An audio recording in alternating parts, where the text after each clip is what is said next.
कि schedule caste, schedule tribe, backward के लोगों को कितनी उनकी आबादी और कितना सम्मान उनको मिल रहा है, कितनी हिस्सेदारी उनको मिल रही है।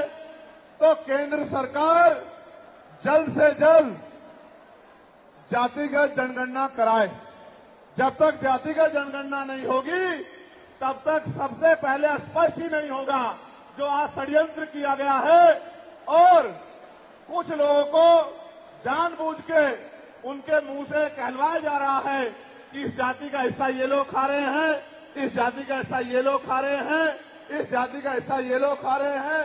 मैं चंद्रशेखर आजाद आपको वचन देके कहता हूं, अपने बहुजन समाज के सामने जातिवार जनगणना कराइए, उसके आंकड़े सार्वजनिक कराइए। अगर अंतिम पायदान पर रहने वाले जिनको डीएससी के भाई कहा गया है, जो हमारा परिवार है, अगर उनका 1% आरक्षण भी पॉइंट के बराबर भी कमजोर पड़ रहा होगा तो मैं वचन देता हूं कि इससे बड़ी रैली उनके समर्थन में हम लोग करेंगे। मैं फिर आपसे कह रहा हूं, आप याद करो, जब से इस देश में आरक्षण व्यवस्था लागू हुई है, इस आरक्षण को खत्म करने के लिए चाहे वो कांग्रेस पार्टी रही हो या भारतीय जनता पार्टी रही हो या और कोई मनुवादी दल रहा हो, इन्होंने एड़ी चोटी के जोर लगाए। और आज जिन जातियों को गाली दी जा रही है, ये वही जातियां हैं जिन्होंने अपने बच्चे कुर्बान कर दिए लेकिन अपने अधिकारों की रक्षा की। और आज भी इस देश में आरक्षण बचा हुआ है, नौकरियां बची हुई है, हिस्सेदारी बची हुई है, राजनीतिक व्यवस्था कायम है, लोकतांत्रिक व्यवस्था है।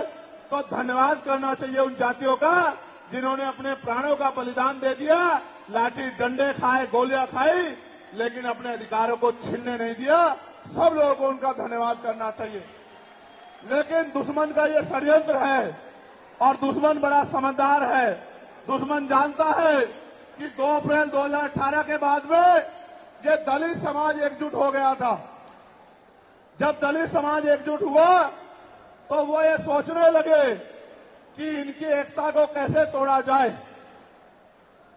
आप और मैं जानते हैं, जब हम मुट्ठी बनकर रहेंगे तो कोई हमारे अधिकारों को नहीं छीन सकता।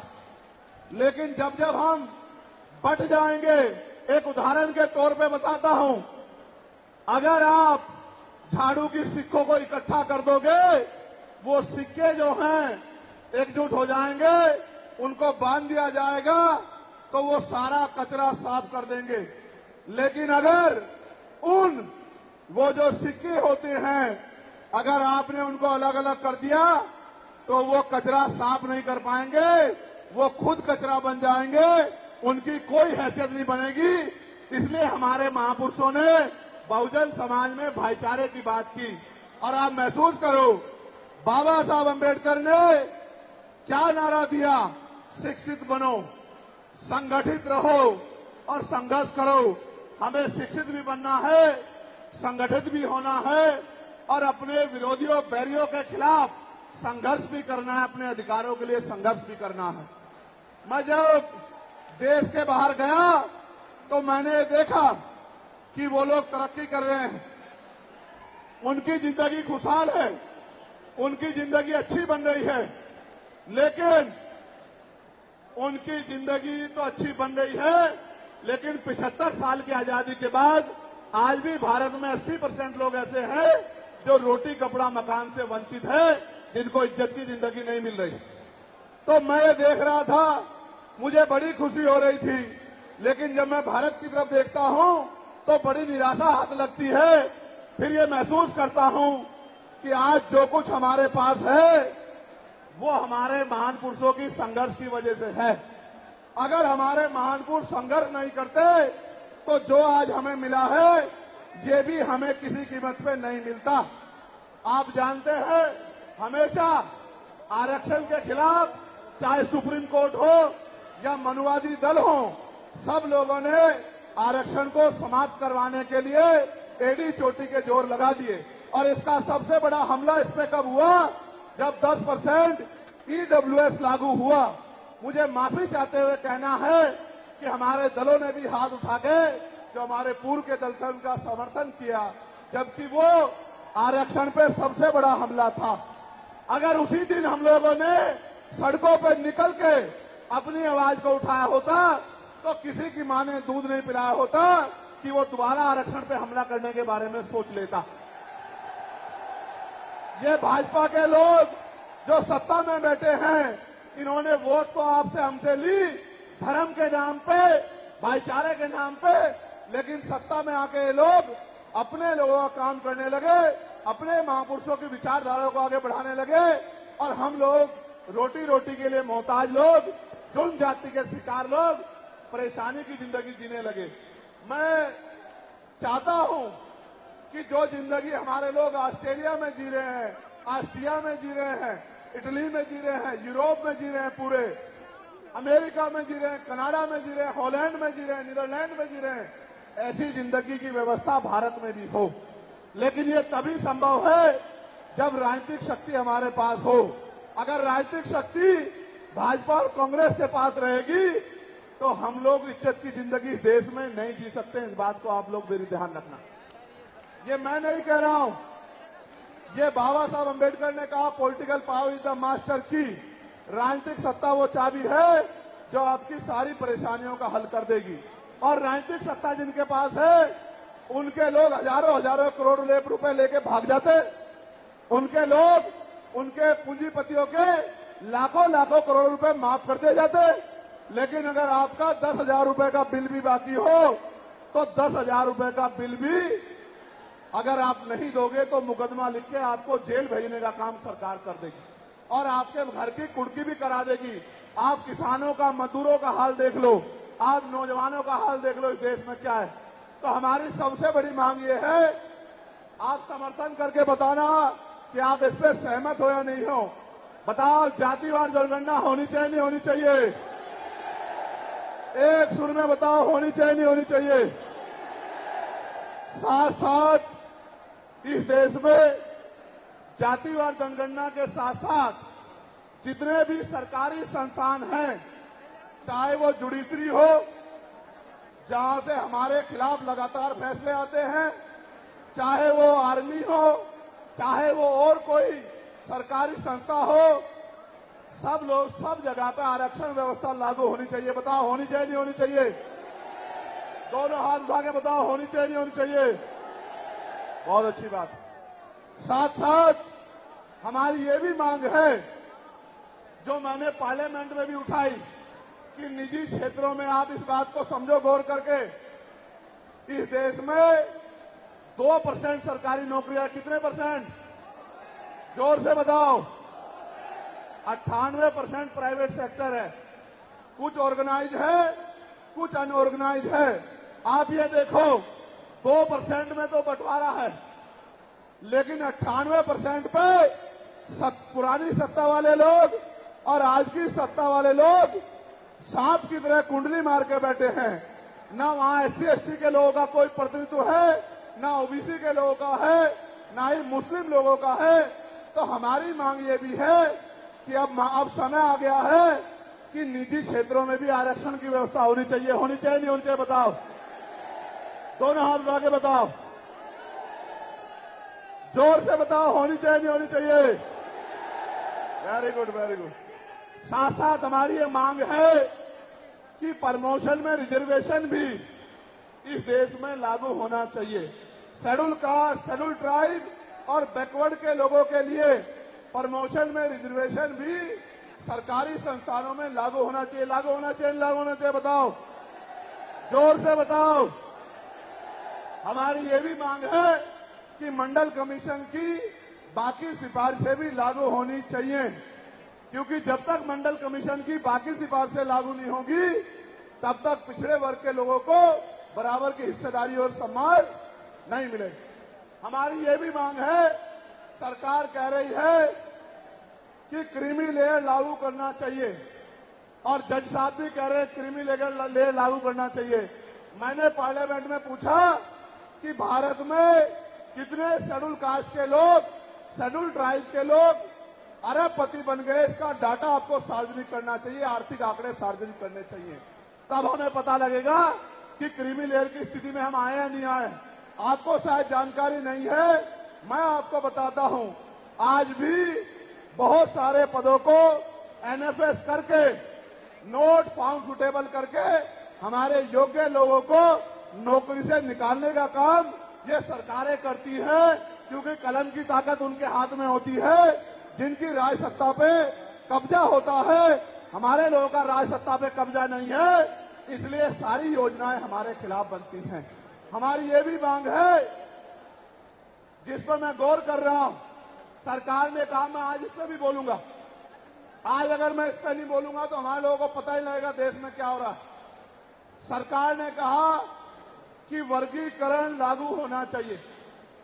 मैंने आपको बताया कि बातें तो बहुत लोग करते हैं, लेकिन जब आरक्षण पे हमला होता है, जब और किसी तरीके से आरक्षण को खत्म किया जाता है, जब गांव-गांव जाके लोगों को समझाने का प्रयास किया जाता है, तब जिन जातियों को आज सरकार के इशारे पे गाली दी जा रही है, उनको ही उन्हीं की जिम्मेदारी मान के लोग घर में बैठ जाते हैं कि भाई यही आरक्षण की रक्षा करेंगे, यही अधिकारों की रक्षा करेंगे। लेकिन सच ये है, अगर सरकार की मंशा वर्गीकरण के जरिए वास्तविकता में निचले पायदान पे बैठे अंतिम व्यक्ति को ऊपर उठाने की होती, तो जिस तरह से 10% आर्थिक आधार पर आरक्षण की व्यवस्था की गई थी, 10% आरक्षण की व्यवस्था डीएससी के भाइयों के लिए, डीएससी परिवारों के लिए सरकार कर सकती थी। उनका कोई मतलब नहीं बैठता था कि इन्हीं में टुकड़ा डाल दे, क्योंकि सरकार जानती है कि इनमें बंटवारा हो जाएगा तो इनके खिलाफ आंदोलन आसान हो जाएगा, इनको पता भी नहीं चलेगा कब इनके अधिकार खत्म हो गए।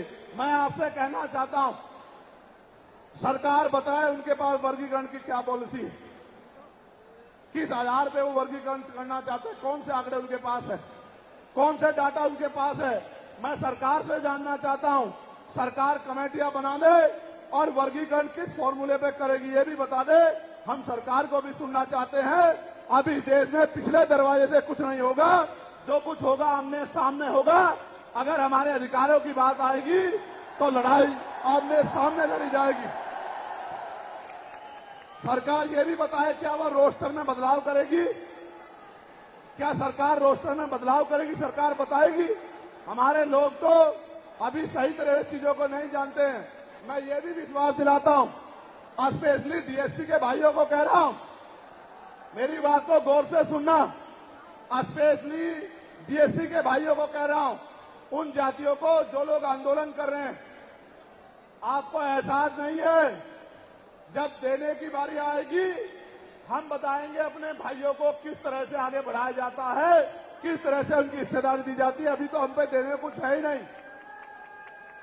मैं आपको विश्वास दिला कहता हूं, डीएससी के जो हमारे भाई हैं, वाल्मीकि समाज के भाई हों, धानुक समाज के भाई हों और बागड़ी समाज के भाई हों और किसी सैसी समाज के भाई हों, मैं चंद्रशेखर आजाद वचन देके कहता हूं बहुजन समाज के सामने, ये हमारी आपसी बातचीत है। आप दुश्मन के इशारों पे काम मत करो, हम लोग बैठ के अपनी लड़ाई को निपटा लेंगे। हम लोग अपने आप बैठ के चर्चा करके आपके साथ बैठ के, अगर कहीं हमें कुछ डर भी है, आप चीजों को नहीं समझ पा रहे हो या हम लोग समझा नहीं पा रहे, अगर आपको अधिकार मिलता है तो बताओ, हमारे किसी व्यक्ति को तकलीफ है क्या? बताओ, अगर हमारे डीएससी के भाइयों को अधिकार मिलता, बताओ, हाथ उठा के बताओ, तकलीफ है क्या हमें किसी को? ये इतना बड़ा जनसमूह गवाही दे रहा है, अगर डीएससी के भाइयों को कुछ मिलता है तो हमें तकलीफ नहीं है। लेकिन हम इस सरकार की मंशा को जानते हैं, हम इस सरकार को जानते हैं, इनके चरित्र को जानते हैं। ये देना कुछ नहीं चाहती, ये तो इसको अटका के रखना चाहती हैं। आप ये देख लेना, इन्हीं के कुछ लोग पहले सुप्रीम कोर्ट चले जाएंगे। जैसे उदाहरण के तौर पे गौर करो, 69,000 शिक्षक भर्ती में सरकार ने 20,000 पदों पे घोटाला किया। हम लोगों ने आंदोलन किया तो सरकार ने 6,800 नियुक्ति की लिस्ट जारी की। फिर अपने लोगों को हाईकोर्ट भेज के उस पर रोक लगवा दी। फिर हाईकोर्ट पे फिर हमारे लोग लड़े तो उन्होंने कहा दोबारा लिस्ट जारी करो, इनको अधिकार मिलना चाहिए। तो वोट लेने के लिए हमारे लोगों के सामने कहा कि भाई मिलना चाहिए, हम समर्थन करते हैं, लेकिन अपने लोगों को सुप्रीम कोर्ट भेज दिया और सुप्रीम कोर्ट में इनके बैठे जजों ने फिर से उस पर रोक लगा दी, इसलिए हमें इनकी नीयत पे शक होता है। मुझे डर ये भी है, अगर ये अधिकार स्टेट गवर्नमेंट को दे दिए गए तो ये कॉन्स्टिट्यूशन का तो बहुत बड़ा वॉयलेशन होगा ही, 340 का, 341 का, लेकिन ए का। लेकिन सबसे बड़ा खतरा ये है कि कल जो सरकार सत्ता में आएगी वो किसी भी अन्य जाति के लोगों को शेड्यूल कास्ट में उनको शामिल करके आपके पूरे अधिकार को छीन बीन कर सकती है। अगर ये पावर स्टेट को मिल गई, हमें सरकार की मंशा पे सिर्फ शक है। हमने ये भी मांग की, आपको याद होगा, यूपी के साथी हमारे जानते हैं, हमने 2 साल पहले, पौने 2 साल पहले मांग की थी कि जो 52% ओबीसी हैं उनको 27% रिजर्वेशन सुप्रीम कोर्ट के लोगों ने दिया, आबादी से आधा।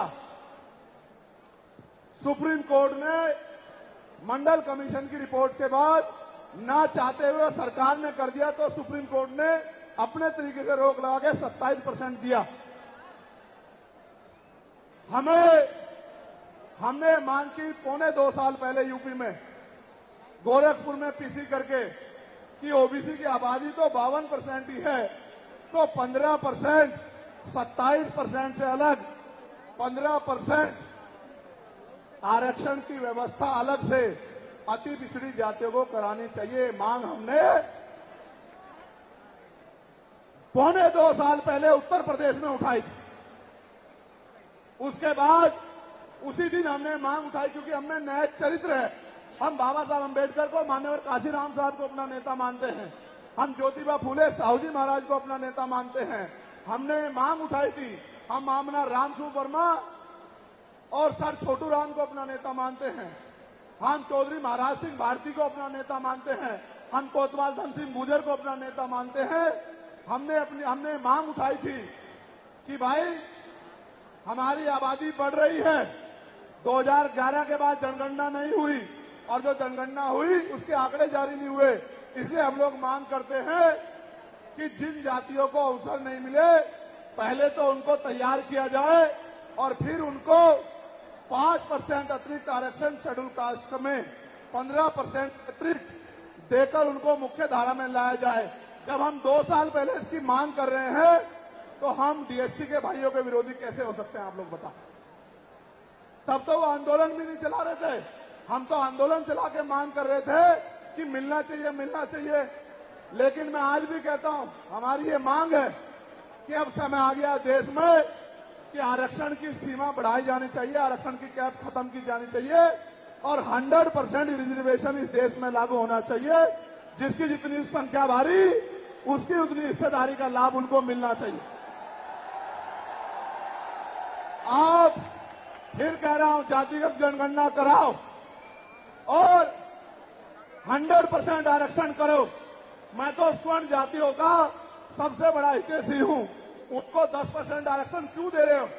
मेरी ये मांग है, मैं तो अपने लोगों के आरक्षण में से भी उनके लिए मांग करता हूं। उनकी आबादी तो 15% भी नहीं है। मैं ये कहता हूं कि उनका अलग से ब्लॉक बना के उनको 20% आरक्षण सरकार को देना चाहिए और 80% आरक्षण को एससी, एसटी, ओबीसी के लिए फ्री कर देना चाहिए। जबकि काशीराम साहब तो 85% की बात करते थे, लेकिन मैं समझता हूं कि उनमें भी लोग गरीब हैं, इसलिए मैं उनका 5% और बढ़ा रहा हूं। लेकिन पहले देश को ये तो बता दो, जातिगत जनगणना करा के, कि भाई अभी तक उनका प्रतिनिधित्व कितना है, अभी तक उनकी सरकारी नौकरियों में हिस्सेदारी कितनी है और कितनी कमी उनकी है जो आपने 10% उनको दे दिया। आज हम लोग एक और मांग भी उठाते हैं कि कास्ट का आरक्षण बढ़ा के उसकी संख्या के आधार पे 25% करना चाहिए। बताओ सहमत हो नहीं सहमत हो? जोर से हाथ उठा के, दोनों हाथ उठा के बताओ सहमत हो नहीं सहमत हो?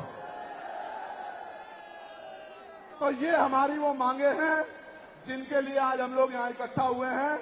और हम इकट्ठा नहीं हुए आज तो मजबूरी या अपने देश से प्यार था कि हमने अपने आंदोलन को बदलाव कर लिया। अगली बार अधिवेशन तो होगा इंदौर में, लेकिन जब तो इस बार एक और बड़ा आंदोलन रामलीला मैदान में, और रामलीला मैदान से अपनी ही पार्लियामेंट का घेराव करके अपनी मांगों को उठाने के लिए हम लोग करेंगे। बताओ मदद करोगे नहीं करोगे?